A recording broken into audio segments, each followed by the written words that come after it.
అందరికీ నమస్కారం. వెన్నెల్లో చందమామ కథలకు స్వాగతం. ఈరోజు కథ హాస్యానందం మాసపత్రిక నుంచి బుద్ధవరపు కామేశ్వరరావు గారు రచించిన మీ మాటే నా నోట. ఏవండి లేవండి, ఇంకో 2 గంటల్లో అమ్మా నాన్న వస్తున్నారట. రాత్రి కారులో బయలుదేరారుట. ఓ వారం రోజులు ఉండేలా వస్తున్నారట. పెందరాలే తెమిలి కొంచెం బియ్యం కూరలు తీసుకురండి. చెప్పాల్సింది బుల్లెట్ ట్రైన్ కంటే వేగంగా చెప్పేసింది లావణ్య వాసవి. భార్య మాటలను విని ప్రొద్దున్నే చావు కబురు విన్నవాడిలాగా మొహం పెట్టి ఏడుపు పైకి కనపడనీయకుండా, మరి ఇంతవరకు నాకెందుకు చెప్పలేదు? రాత్రి 12 గంటలకు వచ్చింది ఫోను. మీరప్పటికే పడుకున్నారు. ఉదయం చెప్పొచ్చులే అని ఊరుకున్నానండి. అయినా అమ్మా నాన్న అంటే మీకెందుకండి అంత కోపం? సరే కానీ కొంచెం ఆ మొహానికి నవ్వు రాసుకొని త్వరగా లేచి మార్కెట్కి వెళ్ళండి ప్లీజ్, గారంగా చెప్పింది లావా. లావా అలా అంటుంది కానీ నాకు కోపం రాకుండా ఎలా ఉంటుంది? కిందటేడాది ఇలాగే మా అమ్మా నాన్న ఓ 4 రోజులు ఉందామని వస్తే బొగ్గు ఇంజన్లా మొహం మార్చేసుకుంది. అంతకీ తను చాలాసార్లు చెప్పాడు, మీ వాళ్ళు మా వాళ్ళు అన్న భేదం ఉండకూడదని. అయినా మళ్ళీ మామూలే. ఇప్పుడు వాళ్ళ అమ్మా నాన్న వస్తున్నారనగానే మొహం మెట్రో రైల్లాగా తలతల్లాడిపోతోంది. క్రితంసారి ఇలాగే ఓ వారం అని చెప్పి వచ్చి ఏకంగా ఓ నెల్లాళ్ల పాటు పాతుకుపోయారు. ఈసారి వారం కాదు కదా, కేవలం 4 రోజుల్లోనే జెండా ఎత్తేసేలా చేస్తా చూడు అని మనసులోనే తిట్టుకుంటూ ప్యాసింజర్ రైల్లా నెమ్మదిగా సైకిల్ తొక్కుంటూ మార్కెట్కి బయలుదేరాడు జీవ. ఏమోయ్, అర్జెంటుగా 1 కిలో ముదర బెండకాయలు, 1 కేజీ పుచ్చు వంకాయలు, కేజీ ఉల్లిపోయిన టమాటాలు ఇవ్వబోయ్, కూరగాయల వాడికి చెప్పాడు జీవ. ఏటి బాబు, అత్తారోళ్ళు వస్తున్నారా? అనుమానంగా అడిగాడు కూవ. నీకెందుకొచ్చిందో ఆ అనుమానం? అసహనంతో అన్నాడు జీవ.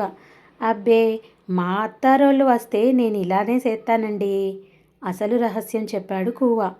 ఓ వెర్రి నవ్వు నవ్వి కూరలు తీసుకొని బయటకు వచ్చేశాడు జీవ. బాబు, పురుగులు పట్టిన బియ్యం ఓ 20 కేజీలు ఇవ్వబోయ్, షాపువాడిని అడిగాడు జీవ. ఏంటి సార్, అత్తగారి తరపున బంధువులు ఎవరైనా ఎక్కువ రోజులు తిష్ట వేయడానికి వస్తున్నారా? అడిగాడు షావా. అంత కరెక్ట్గా ఎలా చెప్పగలిగావోయ్? అడిగాడు జీవ. ఇప్పుడే ఒక ఆయన ఇదే కారణం చెప్పి ఓ 50 కేజీల బియ్యం పట్టుకెళ్ళాడులేండి, అసలు విషయం చెప్పాడు షావా. రెండోసారి కూడా ఓ వెర్రి నవ్వే నవ్వి బియ్యం తీసుకున్నాడు జీవ. సరుకులు సైకిల్కి కట్టుకొని గూడ్సు రైల్లాగా భారంగా ఇంటి మొహం పట్టాడు జీవ.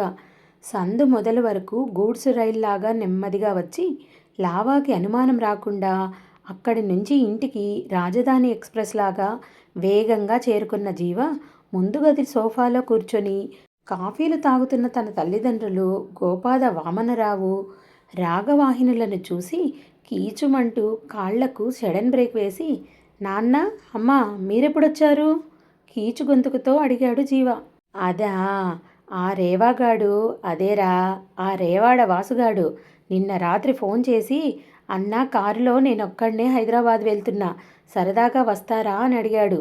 నీకు తెలుసుగా మాకు దూర ప్రయాణాలంటే ఇష్టమని, అందుకే వెంటనే బయలుదేరి వచ్చేసాం, వివరంగా చెప్పాడు గోవా. అయితే ఒరే జీవా, రాత్రి నేను గోవా కలిసి రేవా కారులో వస్తున్నామని లావా నీకు చెప్పలేదా? అడిగింది రావా.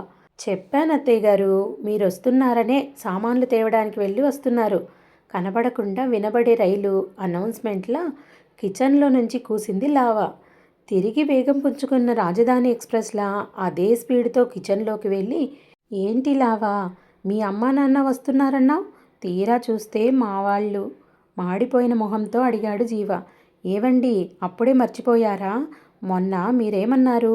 అమ్మా నాన్నల విషయంలో నా భేదాలు ఉండకూడదని. పొద్దున్న నేనేం చెప్పాను? అమ్మా నాన్న వస్తున్నారు అన్నా, కానీ మా అమ్మా నాన్న అని చెప్పలేదు. పాపం మీరేం ఊహించుకున్నారో. కావాలంటే రివర్స్ గేర్ వేసుకొని పొద్దున ఏం చెప్పానో గుర్తు చేసుకోండి. బుస్సుమంటూ జీవా మీదకి లావాని వెదజల్లింది లావా. రివర్స్ గేర్ వేసుకొని చూసి తప్పు తనదే అని తెలుసుకున్న జీవా, సరే, ఇందాక వెళ్ళినప్పుడు మార్కెట్లోకి ఇంకా మంచి సరుకులు రాలేదు, ఓ గంట తర్వాత రండి, మంచి వస్తాయి అన్నారు, అందుకని మళ్ళీ ఓసారి మార్కెట్కి వెళ్ళి ఏదో చెప్పబోయాడు జీవ.